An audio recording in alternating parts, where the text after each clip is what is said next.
Ladies and gentlemen, please welcome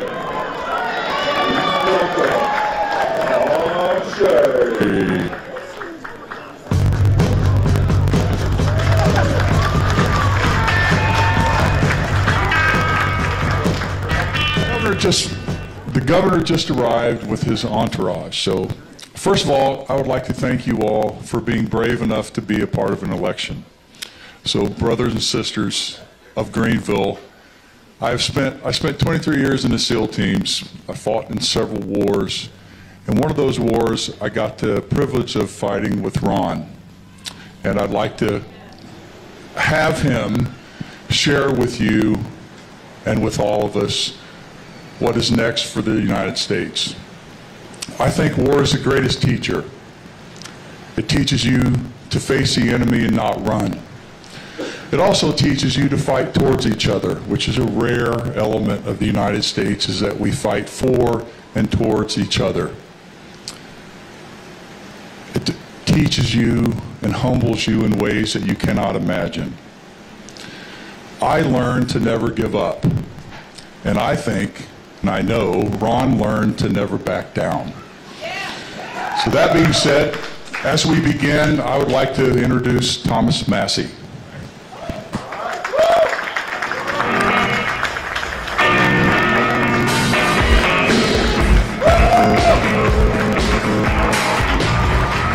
It's a lot warmer here than it was in Iowa. Listen, I'm a congressman from Kentucky, and you know, I got elected in 2012, the same year as Ron DeSantis got elected. We were elected together to Congress, and I took some controversial votes, and I got a lot of bad, you know, any friends? They have a 9% approval rating. You wouldn't make friends with these people either. But I did find one friend. I found somebody there in Congress that had two things that you never find together in Congress. He had a brain and he had common sense. His name was Ron DeSantis. So instead of, you know, a lot of people up there like to go to the champagne, you know, cocktail hour, put on the tuxedos. We go out and have a hamburger and read the bills that we had to vote on, right? Because we figured that's our job. Well, you know, my litmus test for politicians before I became one was to ask them what they thought about the Second Amendment. Because I thought, you know, this will be a litmus test for the rest of the Constitution. And if they would say something about duck hunting, I'm not voting for that person. They don't understand what the Constitution is about. It's about putting the power in the hands of the people, not of the government. Our rights come from God, not from the government. It's not even close. Ron DeSantis is the most pro-Second Amendment candidate in this race by far. But that's not my litmus test anymore, and I want to tell you how I test politicians, whether I give them my support or not. 3 years ago, a new virus was introduced into our society, and most of the politicians and leaders lost their ever-loving minds. Okay, they told me during the 15 days to slow the spread, they were going to pass a $2 trillion spending bill, but they were going to do it on unanimous consent. They said, it's too dangerous for Congress to show up for work. You all just stay home, and we'll pass it by unanimous consent. Nobody needs to be in the chamber as long as nobody objects. And I thought, hold on a second. The nurses are still working during COVID. The grocery store bagger is still carrying the groceries out to your car. We got farmers are still working. Truckers are still working. I told Congress, I got in my car and I drove 8 hours and I objected. I said, get your butts to work. Come here to Washington, D.C. Go on the record. Well, you're clapping, but none of them were. There were 434 people hated me for breathing air. CNN called me the most hated person in Washington, D.C. That's the only time you all got the news correct, okay? I was the most hated person. Nancy Pelosi called me a dangerous nuisance. I think we need more dangerous nuisances than Nancy Pelosi. Ron DeSantis would be that dangerous nuisance to the liberal agenda in Washington, D.C. So, you know, I'm being hated by everybody, but I'm pointing out what's in the bill. I said this will cause inflation. This will cause shortages if you pay people not to work. If you give this money to the states, the blue states will keep the economy shut down forever with this money. This is a horrible idea. And oh, by the way, it funded the mail-in election of 2020. So I was on they drug everybody back from all over the country, and they were hating me, and I'm sitting there ready to make my motion on the floor of the House of Representatives, and my phone rings. And I looked at it, and it was like this weird number with a bunch of zeros in it. I'm like, who could get a phone number that's all zeros? Oh, that's Trump. So I let it go to voicemail. You know, he did not leave me a voicemail. But he called again, and he called again. But I couldn't leave the floor of the House. I had to make that motion to object because nobody else was going to do it. So I caught a little time because they were going to debate this bill, because I forced them to debate it. And I walked out and I called the president back. And he came on the phone and he said, "I'm coming at you like you've never seen. Never in your life before have you seen the way in which I will come at you. I'm more popular than you, and you know it. I'm backing your primary opponent, and you're gonna lose." So, and then he proceeded to scream at me for quite some time while I tried to talk about the Constitution. That wasn't, it was like being on listen-only mode on a conference call. And then he hung up on me, and I went back to my seat. He tweeted that I should be thrown out of the GOP. He said I was a third-rate grandstander. Come on, folks, I'm at least second-rate, don't you think? And you know, it was a very lonely moment. And I thought, you know, I probably will lose my next election in 8 weeks. I had a primary. But after this blew over, and still I had no friends, I got a call from an old friend who I used to serve with in Congress, the guy I got elected with. But he was a governor, and his name was Ron DeSantis. He still had my number. And he called me up, and he said, "You are doing the right thing. Don't let them get you down. I see they're hating you. Everybody's hating you. Republicans, Democrats, the president, the press." He said, "The same thing is happening to me here in Florida, because I will not shut down our schools. I will not shut down our small businesses. I will not wreck this economy. I will not deprive our children of an education. I will drag this country back out of lockdown." And he said, "I know it could cost me my next election. They're saying I'll never recover from this." He said, "I don't care. It is the right thing to do. And in 2 years, they will see that we were correct, that you were correct, Thomas, and that I was correct in Florida." So he said, "Keep the faith, keep doing what you're doing." And I thought to myself, here's a politician looking 2 years in advance. Most of my colleagues can't think past lunchtime. So it was at that moment, you know, that's my new litmus test. Where were you during COVID? Were you empowering Dr. Fauci and Dr. Birx to go around and shut down our economies in every state? Were you pushing for the $1,200 checks? Those were the cheese in the trap, folks. The mice never figure out why the cheese is free, right? That most of that money was going to Wall Street and to the bankers. Where were you during COVID? Or were you AWOL? Were you doing nothing? Were you just staying at home as a politician? There's only one person in this race who passes that litmus test, the biggest test of freedom and liberty in our lifetimes, and he passed it with flying colors. That's Governor Ron DeSantis.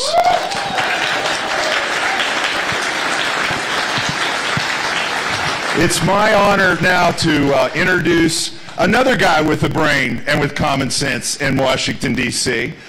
He's from Texas. He's 100 miles from the border, and he understands what is happening to this country, the fact that Joe Biden is leaving this border wide open, and he's helping us craft policy. He knows everything about what we need to do to secure our border, and it's Congressman Chip Roy from Texas.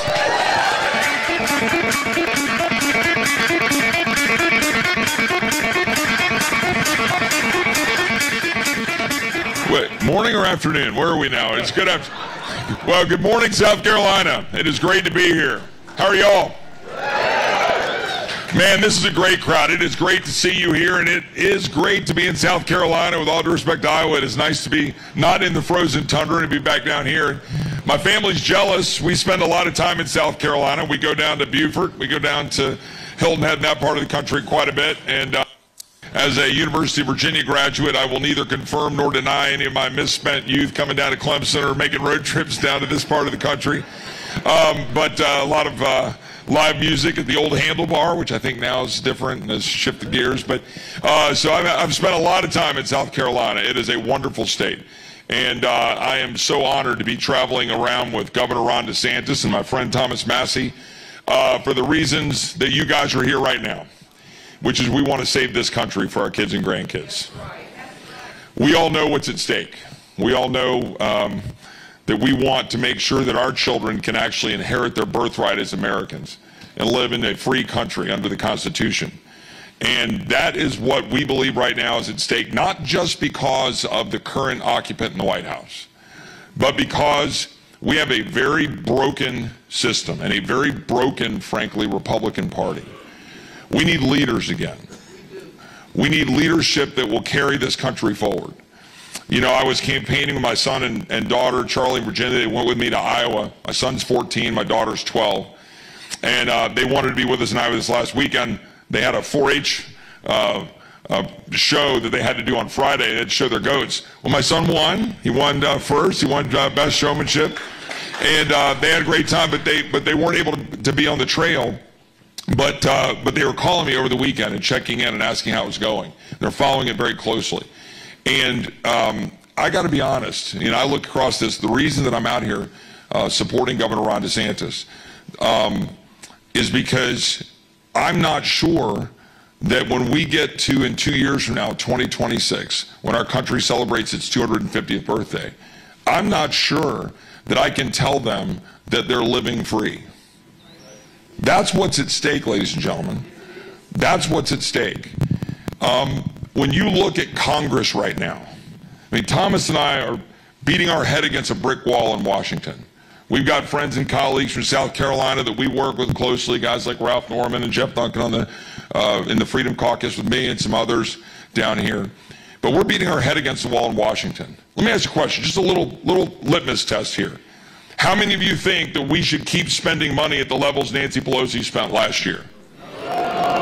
Do you all think we should be spending at, you know, $1.6 trillion and continuing to rack up debt to $34 trillion of debt? Does anybody here think that? No. But yet right now, that's exactly what Washington Republicans in Congress are going to do. And with all due respect to the current Speaker of the House and my current Republican colleagues, they are about to put on the floor of the House a bill to continue spending at Nancy Pelosi's spending levels. I find that abhorrent. And then they're going to do that to buy time to increase spending even further and to fund all of the things you don't want to fund. They're going to fund the United Nations at $12.5 billion, which continues to funnel money to Hamas. They're going to continue to fund all of the NGOs that are helping to move people illegally across our border. They're going to continue to fund the FBI that is attacking former President Trump, attacking American citizens like Scott Houck, the father who was targeted by the FBI in Philadelphia. They're going to continue to fund the Department of Homeland Security to not secure the southern border of the United States, to keep giving money to Alejandro Mayorkas, to continue to allow fentanyl to pour into the communities and kill our kids, including, by the way, 6 kids in the school district that my wife and I live in, southwest of Austin, Texas, last year alone. That is happening every day in Texas. We are destroying our country. 4 to 6 million people that have flooded into the country purposely. But your Republican majority Congress is going to continue to fund that. Look, we need bold leadership. We need an actual fundamental change in the direction of this country. And it ain't going to come from Washington. It's not going to come from the creatures in Congress. It's going to come from a leader who has set himself apart. A leader who has actually delivered for the people that he represents. A leader that I'm proud to call my friend, but a leader who in Florida has fundamentally taken on and challenged the status quo. He took on Disney and he won. Yes, that's right. That's no small thing. He did that when they said you can't. He went to the Florida legislature and he said, guys, Disney is trying to tell you that we can't protect our kids. We're going to take on Disney, we're going to take away their sweetheart tax breaks, and we're going to break their back. And he did it, and they had to bow down. But your former governor then invited Disney to come to South Carolina. I don't think that's a good idea. I think we need a leader like Governor DeSantis who took on Disney and won. I think we need a leader like Governor DeSantis who took on the teachers' unions and got universal school choice passed for the people of Florida.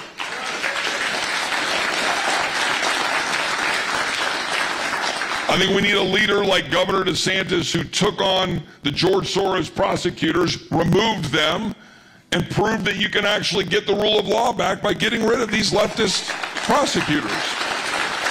I think we need a leader like Governor DeSantis who stood alongside our law enforcement and backed the men and women in blue while our country was burning in 2020. He stood up and defended the rule of law and law and order. I think we need a leader like Governor Ron DeSantis who stood alongside Texas when he sent the National Guard to help us over there, when he got legislation passed to make sure that people who are there illegally would be ID'd and would be removed from Florida. And then he sent a plane load of illegal aliens to Martha's Vineyard and he totally changed the landscape.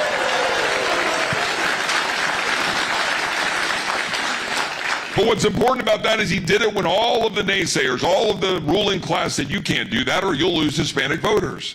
But guess what?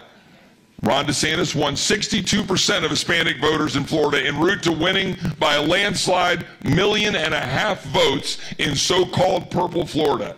He did that through leadership, and that's the kind of leadership we need to take on the special interests. He took on Disney. He took on the teachers' unions. He took on all of the powers that be, including the sugar lobby, when he was protecting the Everglades in Florida. Isn't that who you want in the White House? Isn't that what you think this country needs? When I go back and look at my 14-year-old son and my 12-year-old daughter, and you guys have, I see some kids here, I saw a little girl outside, you all have kids and grandkids. Don't you want somebody in the Oval Office that those kids can look up to and admire? Don't you want somebody in the Oval Office that they can emulate, that they can follow, that put on the uniform of the United States Navy and served his country and signed up to do that?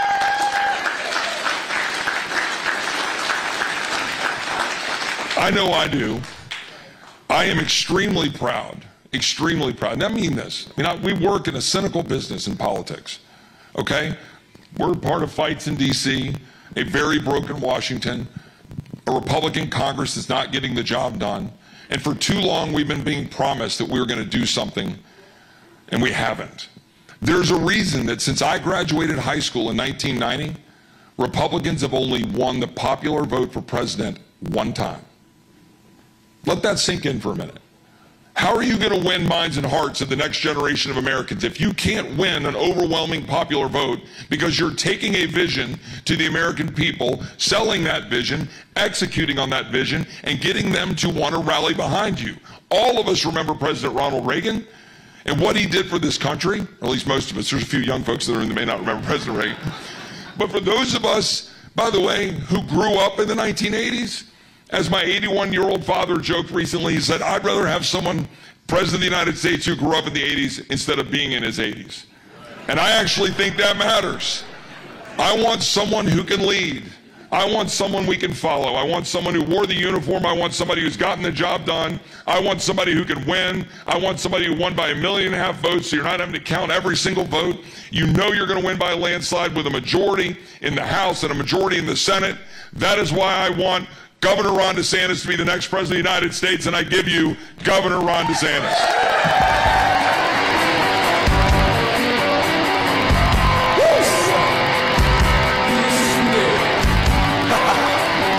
Good morning! It's great to be back in South Carolina.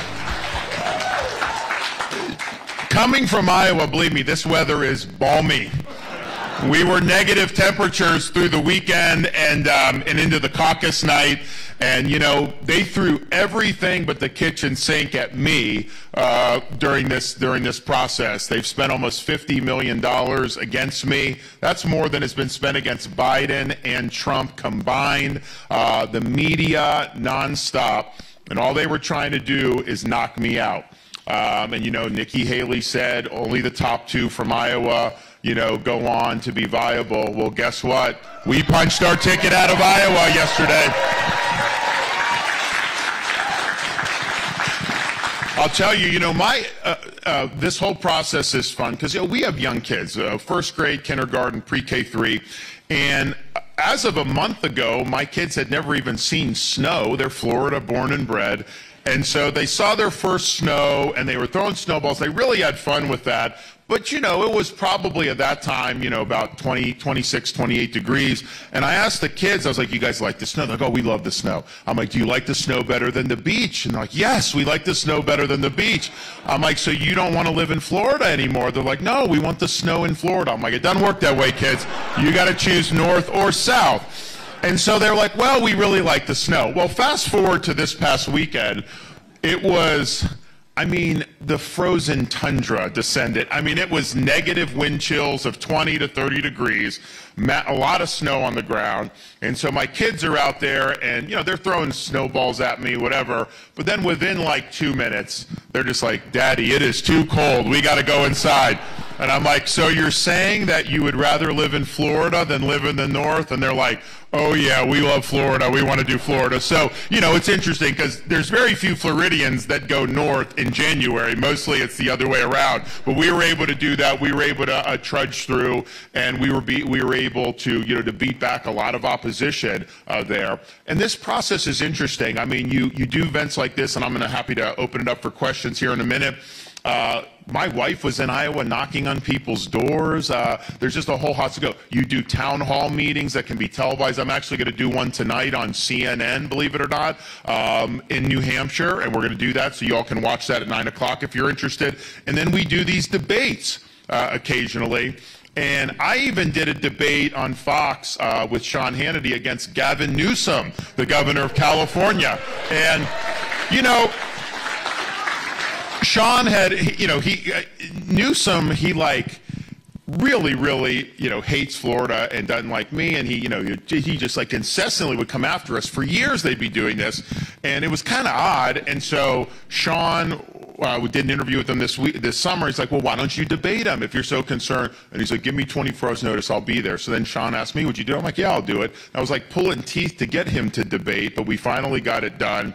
Turns out one of the reasons why he, I think, doesn't like Florida is because, you know, there's been a massive movement of people out of California to other states, but including even Florida, which never was the case when I was growing up. I never saw a California license plate growing up. Now all of a sudden I become governor and I see these California license plates everywhere. I can tell you a lot of Republicans in Florida were spooked about that because they're like, are we importing Berkeley or something to Florida? No, it was good. And so there's been a mass migration. They're losing population. Their economic base is contracting because wealth is leaving. They have a $68 billion budget deficit. But I think one of the reasons that he really doesn't like Florida, because among that migration from California to Florida includes his own in-laws who left and moved to Florida a couple years ago.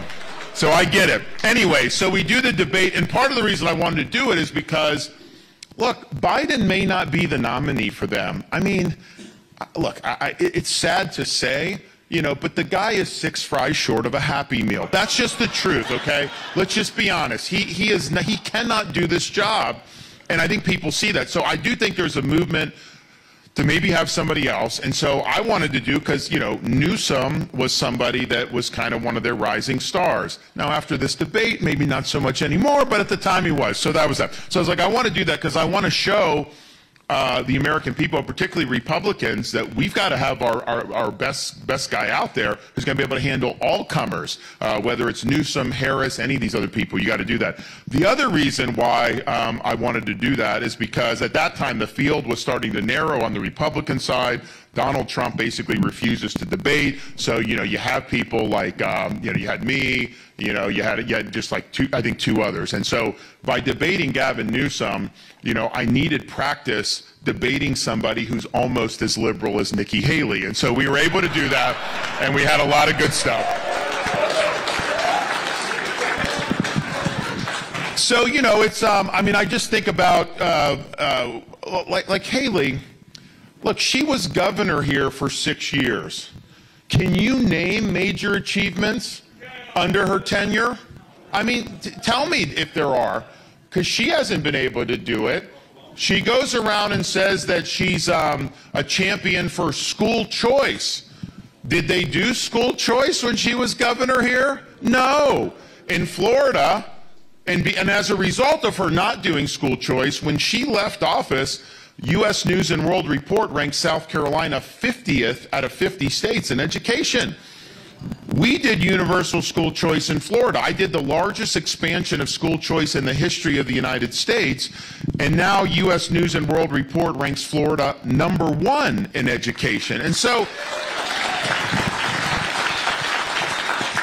it's really about leadership.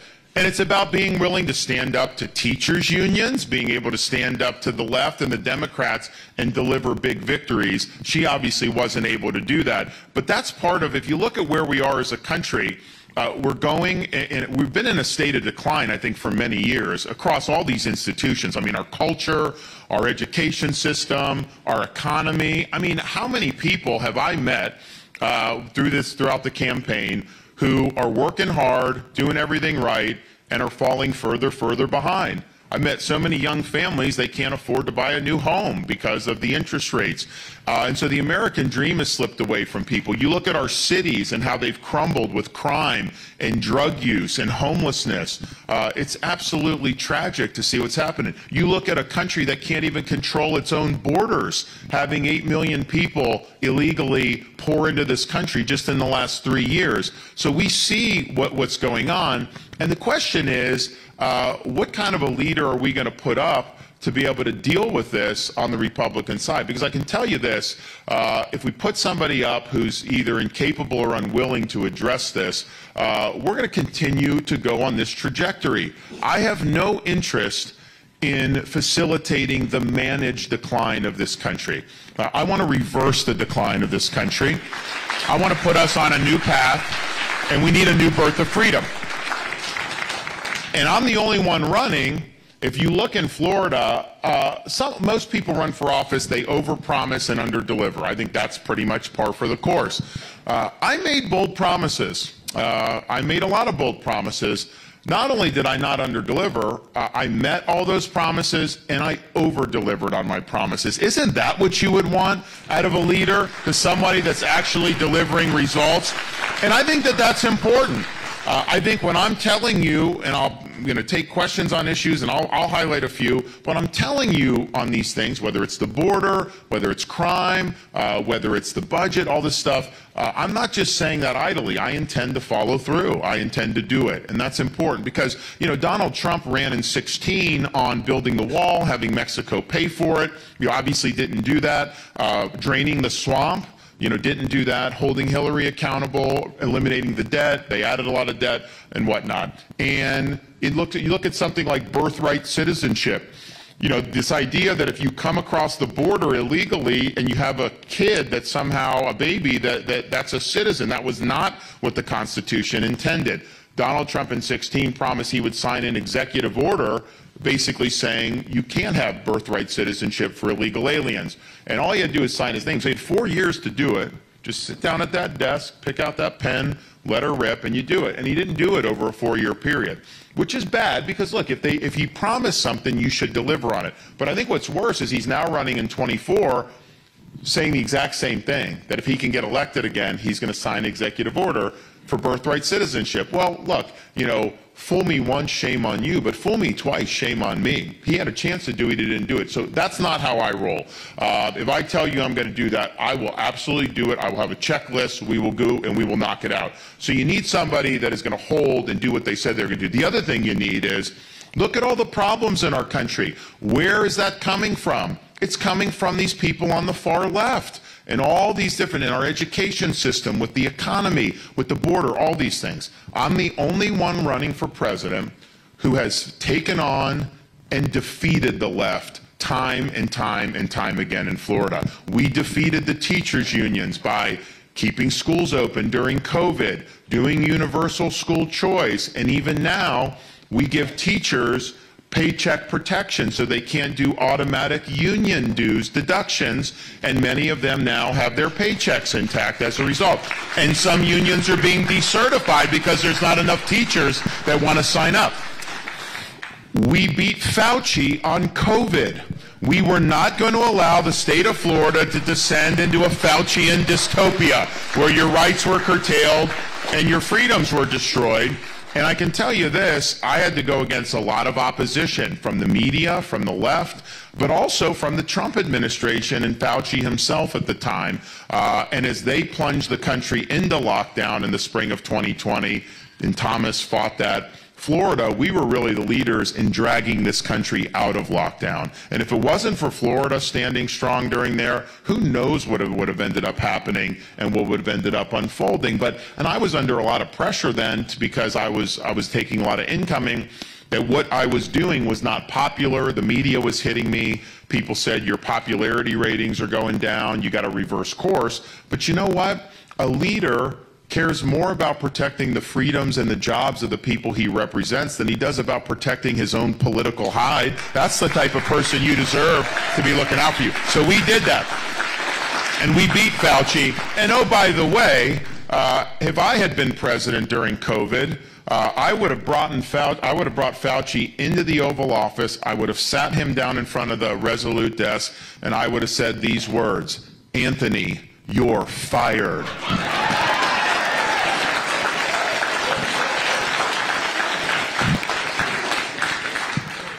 We beat the Democrats on election integrity. We have universal voter ID. We have a ban on ballot harvesting, and we count the votes and report the results on the evening of the election. Imagine that. How novel, right?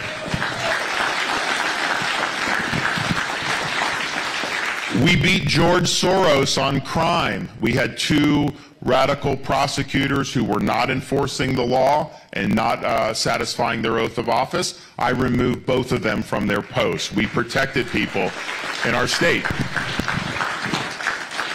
We beat Disney by protecting the innocence of our children. We did not allow the sexualization of the curriculum or to have gender ideology in our schools.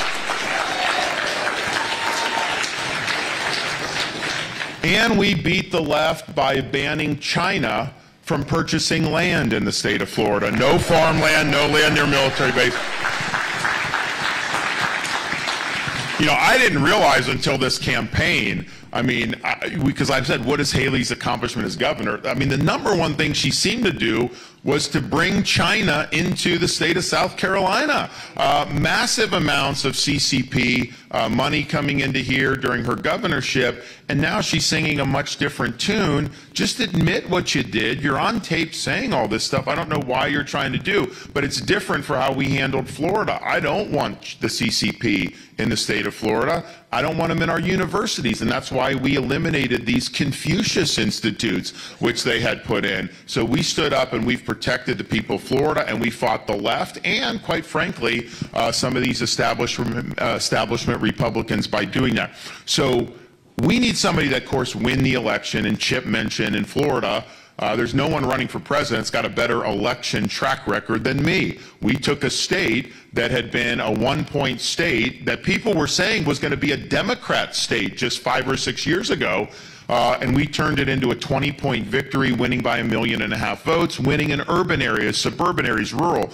Everywhere up and down the state of Florida, we dominated. That's what we need, and we haven't had that for a while nationally with Republicans, and I have the ability to be able to do that, and that's really important. But getting into office, if you're just a potted plant, or if you're not willing to take on these important issues, or if you're not skilled enough to actually win, that's not going to cut it. We have got to start beating the Democrats and beating the left in Washington. They beat us on the budget all the time. They're beating us at the border. They beat us on all these issues, and I'm sick of it, and it stops when I become president on January 20th, 2025.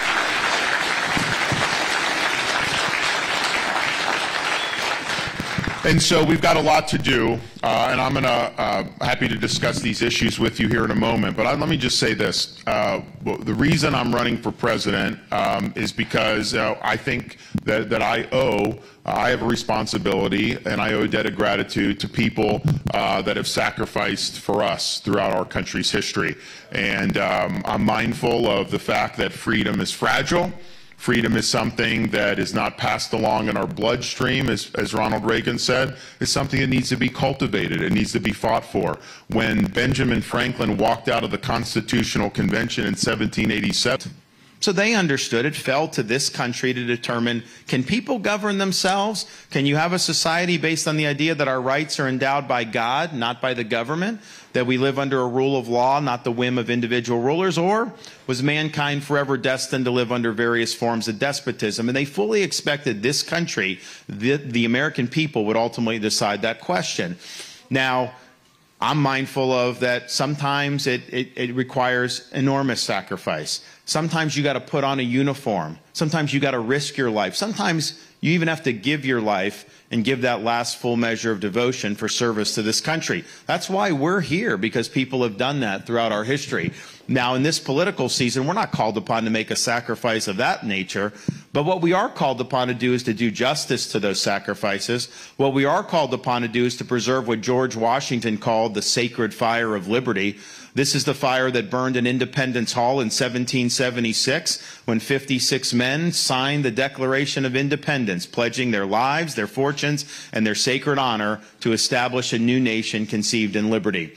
It's a fire that burned at a cemetery in Gettysburg when our nation's first Republican president pledged this nation to a new birth of freedom. It's a fire that burned on D-Day, on the beaches of Normandy, when a merry band of brothers stormed the shores, defeated the Nazis, and preserved liberty throughout the world. It's a fire that burned at the foot of the Berlin Wall in 1987, when President Ronald Reagan stood in front of that wall and said, "Mr. Gorbachev, tear down this wall," eventually leading to the destruction of the Soviet Union. This is our responsibility, to carry this torch and to preserve this sacred fire of liberty. It is not a responsibility that I shy away from. It's a responsibility that I welcome, because if not us, who? And if not now, when? I'm asking for your support.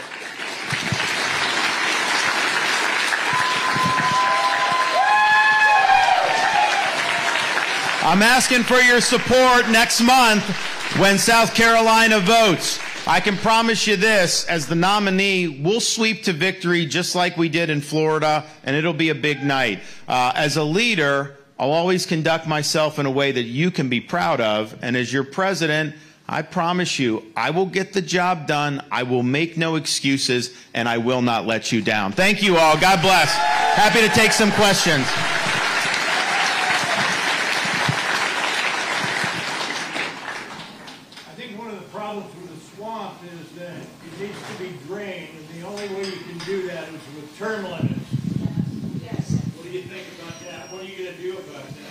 First of all, I'm for term limits. We need term limits. We have them in Florida in our state legislature, and it works. We also need a balanced budget amendment to the Constitution so that they have to balance the budget. And we need to give the president a line item veto. You know, I get the budget on my desk, and Governor, I can veto individual pork items out of the budget. As a federal taxpayer, your dollars are going to do things like fund promoting transgenderism in Bangladesh. Why would you be doing that? But because you either sign everything or you sign nothing. So doing that would be very, very good for the president. And then the other thing I would do, and I know Chip's been involved in, I think members of Congress should be citizen servants. Term limits is part of that to do. but they need to live under the same rules as everybody else. You know, Nancy Pelosi, she could be running a hedge fund with how much money she makes a killing in the market, and you see, you're like, okay, what's up with this? So I've always been in favor of a proposed 28th Amendment to the Constitution, which says very simply, Congress shall make no law respecting the citizens of the United States that does not also apply to members of Congress themselves. Well, but the question is how do you do that? Congress is not going to term limit itself. So the way you do it is you have the states certify an amendment for term limits under Article 5 of the Constitution. So Florida has done this. You have others do it. And you build momentum. I'll use the bully pulpit to work with state legislatures, particularly Republicans, to get this going. And once we get it going, there's going to be a lot of support. You know, the thing about term limits, it's not a partisan issue. Republican, Independent, Democrat, all support term limits. White, black, doesn't matter. Male, female, doesn't matter. Everyone supports term limits. So it is a way to unite, I think, the country against this corrupt political class that's developed. And I think it'd be really, really good. So I am 100% in favor of that. Yes. Governor, you have come out with a new plan for the simplification of the tax system. I'm wondering if you could elaborate for us with that. So they said, how do you simplify the tax system? Eliminate the IRS and just have one single rate. How about that? You know, here's the thing. Florida has proven how this stuff works. So, you know, we don't have an income tax. Y'all should try that sometime. I'm telling you, it works very good. But so we don't have an income tax. And we have the second lowest per capita state tax burden in America. Our number of state bureaucrats, government workers, is the lowest per capita in America. The cost per state worker per capita is the lowest in America. Our budget, even though we have millions of more people than New York State now, our budget is half the size of New York's budget. Yet, when New Yorkers move to Florida, which they've been known to do from time to time, what do they tell me? Oh my gosh, your roads are so much better. Your infrastructure is better. Your services are more efficient. Your schools are better. So how is it that we're able to do all of that with half the footprint and half the cost? It's because so much of government bureaucracy is not necessary. You know, we can reduce the federal bureaucracy by 50% and not miss a beat. Not miss a beat. So we need to right-size the government, and I think that we should not be funding government that's in excess of the core enumerated functions. And so having a tax system that recognizes the rights of taxpayers and understands that agencies like the IRS are corrupt, I think is totally a good thing to do.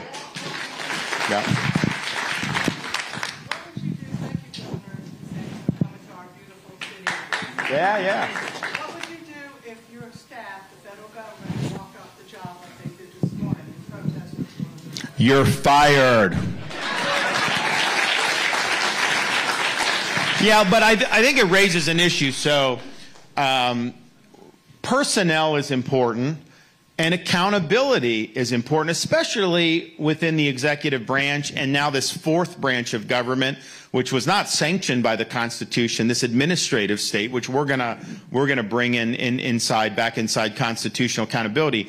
But it's all that stuff's very important. And if you don't have any plan to deal with that, you're not going to be an effective Republican president. Democrats, it's not as big a deal because normally the bureaucracy wants to do what the Democrats want to do anyways. When Trump came in, he kept a lot of the Obama holdovers in places like the National Security Council. Big mistake. They tried to sabotage him. I will, on day one, remove every Biden holdover from the White House and all relevant. Gone. We're not doing this. But we also have to have accountability in the federal government. And so DOJ, FBI, IRS, you know, part of the reason they've abused their power is because no one's held them accountable. President has every right to hold those agencies accountable. You know, if the FBI is involved surveilling mothers going to school board meetings, I'm firing those people. If the FBI is involved in censoring dissent with with the social media companies. I'm firing the people that are involved. So you've got to be willing to use your power under Article 2 to discipline the bureaucracy, to bring it back within constitutional constraints. And that's something that, you know, we have a whole plan, like all these levers we're going to pull, because I think that this is a fundamental question for our country. We can point out areas where the bureaucracy has run amok. I mean, Thomas will tell you both Trump and Biden have tried to do gun control through the bureaucracy. They don't have constitutional authority to do that. You have the EPA will say if there's a puddle on your farmland, then that's waters of the U.S., and that's a navigable water that they can have federal jurisdiction. So they get involved in things. They get bad, and they do bad, mandating electric vehicles. These are all bad policies, and we want to reverse those, and we will. But it's a larger question. We're supposed to govern ourselves under a constitution. So that means when you elect somebody to be president of the United States through the Electoral College, that those are the policies that will then govern the executive branch. We can't have a situation in which the elections don't matter and the bureaucrats just continue doing whatever they want to do. That doesn't work. That's taking power away from we, the American people, and putting it into a permanent bureaucratic class that exists separate from the rest of the American people. It's unacceptable. And so, yes, it's creating bad policy outcomes, but I think it's even more important that we actually control our own government again, and I'm going to make that happen. Last question, ladies and gentlemen. We have time for one more question. You're the only veteran running for president. Tell us about your plan for the military and your fellow veterans. Well, thank you for your service. God bless you, my man. That's an impressive display there. Silver Star, Bronze Star, and Purple Heart right here. We thank him.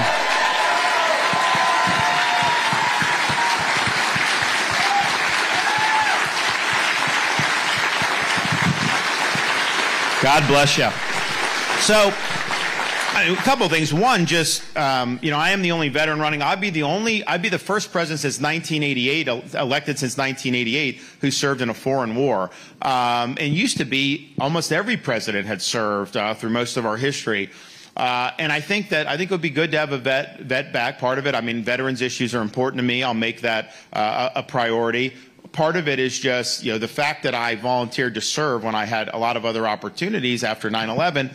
I believe in this country. I felt that I needed to do my part when our nation was in conflict. It just shows that throughout my adult life, you know, I've put service above self. And to me, that's what leadership's all about. You got to be willing to take the arrows for the people that you're representing. If there's a conflict between your interest and my personal interest, you know, I'm duty bound to stand up for your interest, even to the detriment of myself. And I think it flows from that idea that, you know, you're serving something greater than yourself when you put the uniform on.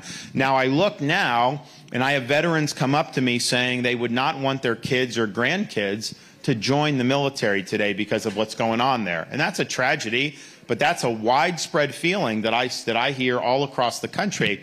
And I think it's because, you know, people, a lot of civilians, but even some of the brass, they're using the military to advance a social agenda. There's woke ideology there. I had a guy whisper, he's active duty, he whispers to me because he can't be political. He's like, he did more DEI training than he did flight training in like the last 6 months. I'm like, wait a minute, that is not what we want to be doing. So we're going to go in, we're going to take all of the politics, all the woke, all the social stuff out of the military, and we're just going to throw it in the trash can. We're going to focus the military on the mission. That's what matters. And you know what'll happen? You will end up seeing an increase in morale, and you will see an increase in recruiting. I mean, if someone joins, we can all volunteer military, if you join the military, you're writing a check payable to the United States of America for an amount up to and including your life, because you don't know what's going to happen. You're in their hands. They can send you where they want to send you. You check a lot of your freedoms at the door when you put on the uniform and go. And people don't do that lightly, but they're willing to do that if they're serving what they consider to be a great country and a great cause. When they're in there and they're just pawns in kind of a social experiment, that's much harder to say they should write that check. And I understand why people haven't been wanting to do. So what we owe people who we want to recruit into the military is to be able to look them in the eye and say, look, when you're in uniform, your mission will come before all else. We're not going to sacrifice the mission for political reasons or ideological reasons or any of those things. And I think when people know that, I think that they have confidence. I think that they want to be involved. But when they see the military being used for other reasons, I think that people got a lot of other stuff they can do. A lot of them are going to do other things. And we're not going to be able to sustain, we're not going to be able to deter China and keep this country strong if we can't get people to join the military. And some people say, oh, do a draft and just draft people. But honestly, if you just start drafting people, there's a lot of folks that don't have the physical standards. There's a lot, I think there would be a lot of problems with that. So we need to recruit in the all-volunteer force. I think that these changes will be helpful. And then also, just as a veteran, as a commander-in-chief, I'm going to talk about that military service is a noble calling. And it's noble to do, even if you're going to do just one stint. But if you do it for a career, it's really, really important. And I think it does matter when a president, Jack Kennedy said that people can look back on their life with a great deal of pride just saying, I served in the United States Navy. Of course, he was a sailor in World War II. Reagan used to say that people spend a lifetime wondering whether they made a difference. Marines don't have that problem. It's like, these are things that I think when the president's saying it as commander-in-chief, it inspires young people to think about that. So we're going to do that because I think it's important. And I'm proud to have served. It was a great time in my life, even though we were in some nasty situations. But I am concerned about what's happened. And we're going to hold the military brass accountable. Nobody's been fired for Afghanistan debacle. You got to have a culture of accountability, and we're going to bring that culture of accountability. Yeah, Governor, I just want to add one thing that I know he shares, and that is you also have to, and as a member of Congress, where we're in a constant battle in breaking the back of the corporate cronyism culture in Washington, D.C. that frankly drives so much of the defense agenda, right? We need to be mission first. We need to be, focused on the men and women in uniform serving and making sure that we're carrying out that mission, giving them the tools to carry it out and to care when they get home. Be in and out. We don't need endless conflicts because the defense industrial base in Washington is telling us we need that. We need to be focused on our mission first, and that's critical. And it's not just the defense world, right? It's the healthcare world. It's big pharma. It's big hospital. Big insurance is preventing you from being able to have the health care of your choice and the doctor of your choice. The governor took that on in Florida, drove the prices of prescription drugs down. It's taking on Disney, as we talked about before repeatedly. It's also, with all due respect to the former governor of South Carolina, not sitting on the board of Boeing while they're getting stock buybacks at the same time that we're not sure the bolts are being put in properly on 737s while they're advancing an ESG agenda. Right? That's not what we need. We don't need the corporatist culture. We don't need the corporate cronyism culture. We need a freedom culture, and we need a culture that will, instill the mission of the military. And I know the governor agrees with that.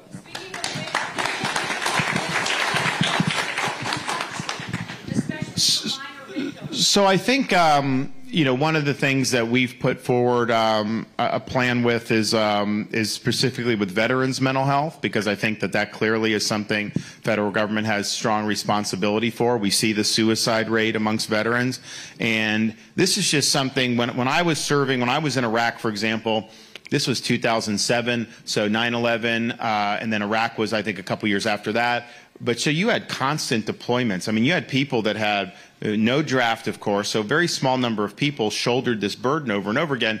And the question is going through that, being in situations where you just see these Iraqis and you don't know who has an IED strapped to their waist and who's you got to make split-second decisions. You've been involved in conflict. Maybe your convoy got attacked. There's just so many things that happen.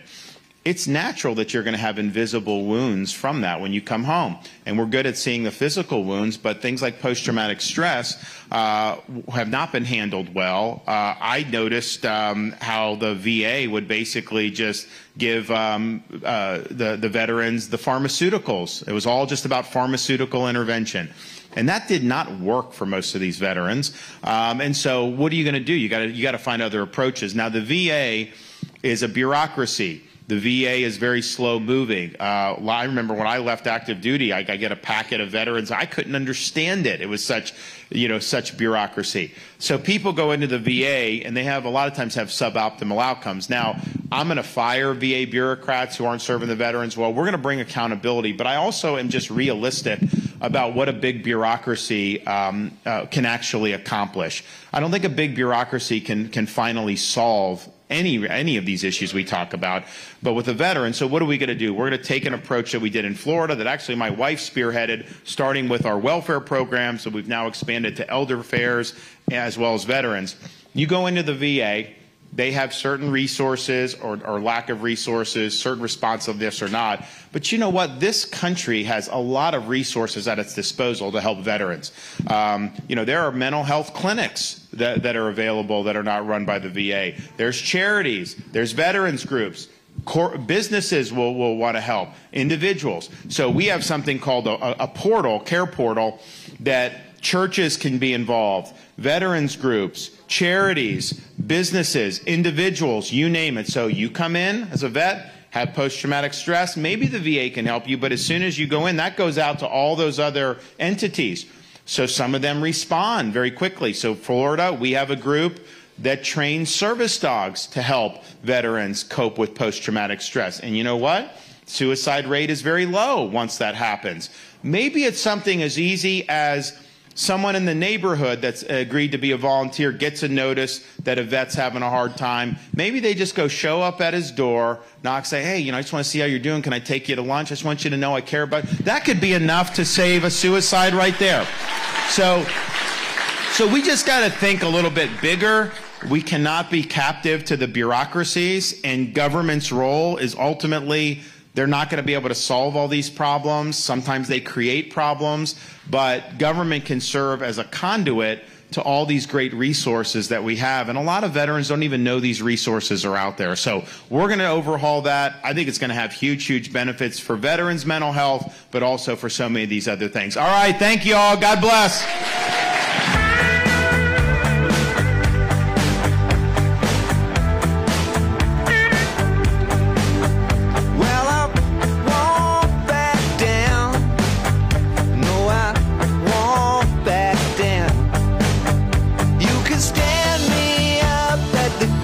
Of hell, but I won't back down.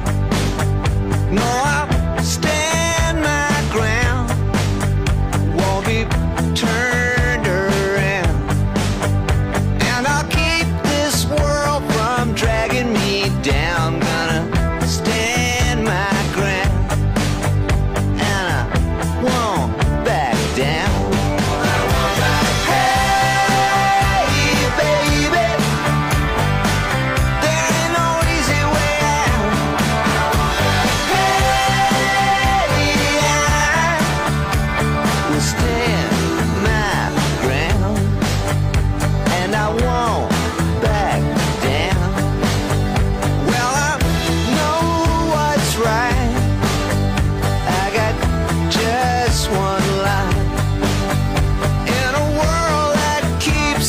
Pushing me around, but I'll stand my ground, and I won't back down.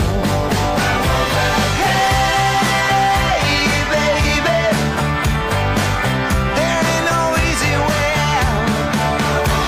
Hey, I will stand my ground, and I won't back down.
We're going to be heading to New Hampshire shortly. I've got a couple of town halls there, but we had a lot in Iowa. I mean, I faced more incoming than any candidate by far. I had everyone coming at me, and we were able to get our ticket punched out of Iowa. So the reality is you have, Nikki Haley saying somehow they poured a massive amount of money, unprecedented amount in there, to try to get her over the hump, and that didn't happen. And I think it didn't happen because ultimately, to be able to do well in a Republican primary, you need to have appeal amongst conservative voters. And she doesn't have that. I mean, she's relying on Democrats to change registration to come in. So we were able to do that. Her campaign said they were going to be top two, and there was only two leaving Iowa. Well, turns out it was both of us. Now, Donald Trump obviously, won a good victory, but half the people wanted somebody else. I mean, so for somebody that's the most famous person in America, or one of them, basically running as an incumbent, to get about half, that does show that there's an interest in going in a direction that we are going to be faithful to all these conservative principles and the America First policy that people in South Carolina want to see. We've delivered on those in Florida, and we fought and beaten the Democrats and the left time and time again. But my candidacy is about you. It's not about me. It's about focusing on the people's issues, not my issues. That's ultimately the way that we win the election in 2024 and then get in and deliver big results. Yep. South Carolina was the first stop you made outside the Iowa caucuses. How much weight are you putting on South Carolina in your performance here moving forward? Well, look, this is an important state. I mean, because it's a great Republican state. It's a bigger state than the first two states. Now, we will have Nevada in between as well, and while I'm competing there, incidentally, Nikki Haley is not competing in Nevada at all, so she's just not going to win any delegates in Nevada. So we're competing, we're going to win delegates in Nevada. But I think we haven't had a chance to get here this year. We wanted to be here. Nikki Haley, this is her home state. If she can't win this, then I don't see, how she could say she's going to win, on Super Tuesday or any of those other states. So this is a great state for us. We haven't, spent a lot of money here yet. We're going to start to let us be known a little bit more. But from my military background to my conservative record and leadership, this is a great constituencies here for us, and so we're going to work really hard at it. Governor, you talked a lot about, and your team talked a lot about election interference last night. Are you aware of Iowans leaving any caucus sites before they cast their votes? I got reports of that. If so, which precincts and how widespread? I did get a report. I can't tell you that, and I certainly am not suggesting that somehow the order would have changed or something. Of course not. But I do think when you have a proportional delegate system, You know, if we had people that decided to leave, because I was given a speech in Dubuque, I got off the stage and they said, oh, they called it, AP called it. But wait a minute, these people haven't even voted yet. In proportional delegate, who knows? Maybe there would have been a % or two. I don't know. Clearly, Trump would have still won. I get that. But I think it was irresponsible. I mean, what's so hard to just wait for people to actually vote? If they're standing in line and they're getting a thing saying the election's already been decided, well, okay, then it's human nature that some people are going to leave. And I thought we dealt with this in Florida in 2000, where we say you're not going to call before people have had a chance to vote, and yet they did that. And the question is why? Why be so out front in doing that? And you know, look, I think that's the outcome that they wanted to see. We've known that for a long time, but I think it was irresponsible. I've never claimed that. I'm not claiming that somehow the ordering would have been different. But I do think on the margins, you know, people very well, I know some people left, I heard reports of that, but I just think it's fundamentally wrong when you're doing that. I mean, this is an important process. People trudge through negative temperatures to be able to go and caucus at these sites. They should have been able to do that, submit the votes before anything what was actually called. Last question. Governor, Trump did well. Do you think you can beat her in the United States? Yes. Here's the message I'm sending. I mean, you know, they spent an inordinate amount of money attacking me. They literally dropped another $1 million like 24 hours before the caucus. No one has ever faced the barrage that I have faced. I've had more spent against me than Biden and Trump combined. And some of that was from Trump against me, but a lot of it's now from Haley. They did whatever they could do to try to do. Her fundamental problem is that she does not have support amongst core Republicans. She's relying on non-Republicans, which is not the way you win a Republican nomination. And the problem, though, with her doing that, in addition, is once those folks who may not be core Republicans, once they find out more about her record, the fact that she, you know, did steer $900 million in subsidies to Boeing, then turned around, got out of office, took a seat on their board and made millions, that is exactly what people are sick of when it comes to people in elected office. When she's giving speeches to these Wall Street interests that are behind closed doors, no transcript, won't say what she's saying, making millions of dollars. What was promised in those speeches in terms of her campaign now? So these are all, I think, questions that people are going to see. So it's just fundamentally not something that's going to work. And so her own campaign said, top two finishers in Iowa punched the ticket. They were telling everyone they would be one of the two, and they were not. And they came after me. They never went after Donald Trump with one red cent during that whole time. It was all about trying to beat me. And they failed in beating me. And I think, you're going to start to see as we go. I mean, she's not going to win New Hampshire either. I mean, that's obvious the case, just because she hasn't performed well in debates. She hasn't performed well. She will not do what I'm doing right here. She will not do that. She would not take questions from voters like I just did. They basically have her hermetically sealed because, you know, she's got this problem with ballistic podiatry, shooting herself in the foot all the time. And that's just not going to fly. We're supposed to have a debate on with WMUR on Thursday night. I committed to it. She now is saying she's not going to debate. And I understand why, but, you know, New Hampshire, granted staters are going to look at that and say, wait a minute. You're not even going to do a debate in New Hampshire. You're expecting to win the primary. So that's not going to happen. And I think you're going to see that. But at the end of the day, I've been taking fire for years and years. This is nothing new for me. She was somebody that was under the radar. She got, you know, put on a pedestal by the media, and now she's having to face the scrutiny, and she's just not been able to handle the scrutiny. And I asked this audience of South Carolinians, can you name me something that what is her big achievement when she was governor? I didn't have a single hand go up. Not one person could tell me. I can tell you, if you had a group of Floridians coming out there, you'd ask them, they'd be able to list off a bunch of things that we've done. So it's a difference between strong conservative leadership and basically just doing the warmed over corporatism that's really driving our country into managed decline. Governor, Donald Trump finished with over 50% last night. He finished well. In all honesty, there are very few pundits that think that any state will be won by any candidate other than Donald Trump. At what point do you and Nikki Haley come together to give Republican voters an alternative to Donald Trump? Well, I'm the alternative. I mean, you know, she said that the top two were whoever came in second to Trump in Iowa was going to be the alternative. She said that was going to be her. It was not. It was me. We did that, even having to deal with the onslaught. The reality is half the Republicans do want another choice, and maybe more in some other states. But you have to be somebody that appeals to conservative voters and core Republicans. And she's been basing her campaign on appealing to non-Republicans, which in a general election is fine. But you've got to be willing to get those folks, and those folks are not going to vote for Nikki Haley. Whereas I was speaking at the caucus sites, most of those Trump voters, you know, they were coming up to me saying, "We want you in 2028. We love you, man." So it's like I have support across those because I have a good conservative record. You think you might be able to split in the vote?